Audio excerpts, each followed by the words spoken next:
ஓம் ஐயப்பா சரணம் சரணம், ஹரிஹர சுதனே சரணம் சரணம். ஐயப்பா சரணம் சரணம், ஹரிஹர சுதனே சரணம் சரணம். பம்பையின் பாலா சரணம் சரணம், பந்தளவேந்தே சரணம் சரணம். ஐயப்பா சரணம் சரணம், ஹரிஹர சுதனே சரணம் சரணம். ஹரிஹர சுதனே சரணம் சரணம்.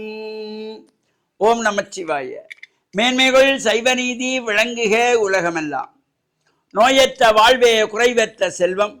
அந்த நோய் நொடிகள் இல்லாத வாழ்வு இந்த உலக மக்கள் எல்லோரும் வாழ வேண்டும் என்று கலியுகத்தின் காந்தமலை ஜோதியாகிய சபரிமலை சுவாமி ஐயப்பனுடைய திருவடிகளை சிறந்தாழ்த்தி டான் தமிழொலி ஓம் தொலைக்காட்சி நேயர்கள் அனைவருக்கும் சர்வதேச இந்து மத குறிப்பீடம் அகில இலங்கை சபரிமலை ஸ்ரீ சாஸ்தாபீடத்தின் சார்பில் இனிய வணக்கங்களும் நல்லாசிகளும். இன்றும் மங்களகரமான விஸ்வாவசு வருஷம் மாசி மாதம் 23ஆம் நாள் 7/3/2026 சனிக்கிழமை. இன்று மலர்ந்திருக்கின்ற இன்றைய பொழுதும் நம் எல்லோருடைய வாழ்விலும் எல்லா விதமான சிறப்புகள் வெற்றிகள் இவையெல்லாம் கிடைக்க வேண்டும் என்று இஷ்ட தெய்வங்கள் குலதெய்வங்களையும் வழிபாடு செய்து பெற்றோர்கள் பெரியோர்கள் குருவானவர்கள் ஆசிரியர்களையும் வணங்கி அவருடைய அன்பையும் ஆசியையும் பெறுகின்ற பொழுது எந்த நாளுமே நமக்கு நல்ல நாளாக அமையக்கூடியது. இன்று மந்தவாரம் என்று போற்றப்படுகின்ற சனிக்கிழமை. இந்த மந்த வாரத்தில் எந்த ஒரு சுப காரியங்களையும் செய்யக்கூடாது, எந்த ஒரு சுப காரியங்களையும் ஆரம்பிக்கப்படாது. இறை வழிபாடுகள், சனீஸ்வர பகவானுடைய வழிபாடுகள், சனீஸ்வர பகவானுக்கு எள்ளெண்ணெய் தீபங்கள் ஏற்றி வைப்பது, எள்ளு சாதம் நிவேதனம் வைத்து காக்கைக்கு உணவாக கொடுப்பது, அதே போல வன்னி பத்திரத்தினாலே அர்ச்சனை வழிபாடுகள் செய்து கொள்வது, சபரிமலை ஐயப்ப சுவாமி பூஜை வழிபாடுகள் பஜனைகள் 18ஆம் படி பூஜைகளிலே கலந்து கொள்வது, இவ்வாறு இறை வழிபாட்டுக்கு உரியது இந்த மந்தவாரம் என்கின்ற சனிக்கிழமை. அவ்வாறு இந்த சனிக்கிழமையிலே ஒவ்வொரு மனிதனும் வாழ்விலே இந்த ஒவ்வொரு சனிக்கிழமைகளும் உடலிலே இருக்கின்ற உஷ்ணங்களை போக்குவதற்காக உச்சந்தலை முதல் உள்ளங்கால் வரையிலே எண்ணெய் தேர்த்து ஸ்நானம் செய்வது, எண்ணெய் முழுக்கு போடுவது. இதைத்தான் தமிழ் மூதாட்டி ஔவை அழகாக சொன்னாள். அறம் செய்ய விரும்பு ஆறுவது சினம் என்று ஒவ்வொன்றாக சொல்லி வந்து சனி நீராடு என்று அழகாக சொல்லியிருப்பார்.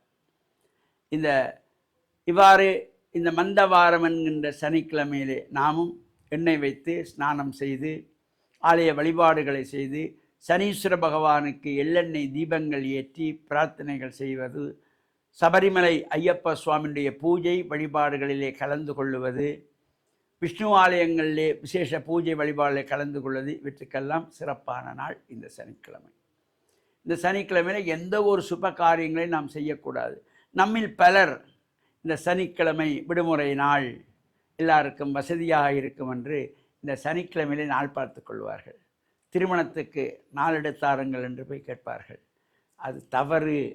சனிக்கிழமையில் எந்த காரியங்களையும் செய்யக்கூடாது, அது விருத்தியாகாது என்ற எண்ணம் ஒவ்வொருவருக்கும் பெற வேண்டும். இப்போ நாளைய தினம் ஞாயிற்றுக்கிழமை, சூரிய பகவானை வழிபாடு செய்வதற்கு சிறந்த நாள். நாளை ஞாயிற்றுக்கிழமை அகில இலங்கை சபரிமலை சாஸ்தாபீடத்தினுடைய இந்த 45வது ஆண்டு நிறைவை முன்னிட்டு சர்வதேச இந்து மத குறிப்பிடமும் அகில இலங்கை சாஸ்தாபீடம் இணைந்து மாபெரும் ஆன்மீக பெருவிழாவை ஏற்பாடு செய்திருந்தது. நாட்டின் அசாதாரண சூழ்நிலை காரணமாக இந்த ஆன்மீக பெருவிழா நிகழ்வு பின்போடப்பட்டிருக்கிறது. நாட்டிலே இவ்வாறு போக்குவரத்துகளுக்கு இந்த எரிவாயுகள் பெட்ரோல் முதலியன தட்டுப்பாடாக மக்களுக்கு சிரமங்கள் இருப்பதனாலே அந்த விழாவுக்கு வருகின்றவர்கள் யாழ்ப்பாணம், மட்டக்களப்பு, வவுனியா, திருகோணமலை, கண்டி, மலையகம் என்று பல மாவட்டங்களிலிருந்தும் வரக்கூடியவர்களுக்கு வசதி குறைவுகள் அசாதாரண சூழ்நிலை காரணமாகவும் வெளிநாடுகளிலிருந்து வருகின்ற சர்வதேச இந்து மத குருவிடத்தினுடைய அங்கத்தவர்கள் குருமார்கள் விமான போக்குவரத்துகள் இடைநிறுத்தங்கள் காரணமாக அந்த அசாதாரண சூழ்நிலை காரணமாக நாளை நடைபெற இருந்த ஆன்மீக பெருவிழா பின்போடப்பட்டிருக்கிறது. அந்த விழா திகதி பின்னர் அறிவிக்கப்படும் என்பதையும் தெரிவித்து டான் தமிழொலி ஓம் தொலைக்காட்சி நேயர்கள் அனைவருக்கும் சர்வதேச இந்து மத குருவிடம் அகில இலங்கை சபரிமலை ஸ்ரீ சாஸ்தாபுரத்தின் சார்பில் நல்ல ஆசிகளை கூறிக்கொள்வதில் மனமகிழ்வு கொள்கிறோம். சர்வே ஜனாகாம் சுகினோ பவந்து சமஸ்த சன்மங்களானி சந்து சுபம்.